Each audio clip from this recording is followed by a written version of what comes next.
Hello friends, তো আগের ভিডিওতেই তোমাদেরকে দেখিয়েছিলাম যে আমরা বিষ্ণুপুরে পৌঁছে গেছি। এই ভিডিওতে আমি তোমাদের দেখাবো যে বিষ্ণুপুরে আমরা কোথায় কোথায় গেলাম। তো চলো শুরু করা যাক। তোমরা সকলেই জানো লাল মাটির দেশ, পোড়ামাটির শহর, বাংলার মন্দির নগরী বাঁকুড়া বিষ্ণুপুর।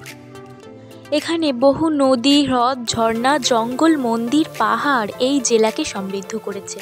আর এই জঙ্গলের মধ্যে দিয়ে এই রাস্তাটা খুব সুন্দর লাগছিল আমার। প্রথমেই বলি, এখানে রয়েছে নানা রকম দেখার জায়গা, যেরকম রাসমঞ্চ, মদনমোহন মন্দির, লালজি মন্দির, রাধেশ্যাম মন্দির, এছাড়াও আরও অনেক কিছু। তো দেখো, আমরা এই মন্দিরে প্রবেশ করলাম। আর এখানে এত সুন্দর কাজ করা মন্দিরের গায়ে, মানে কি বলবো, খুব সুন্দর। প্রথমেই বলেছিলাম যে আমরা এখানে পৌঁছেছি বিকালবেলা, তাই পুরো সন্ধে হয়ে গেছে।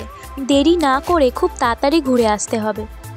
তো এবার আমরা মন্দিরের ভেতর দিকে প্রবেশ করলাম। এটা ছিল লালজি মন্দির। আর এই যে মন্দিরের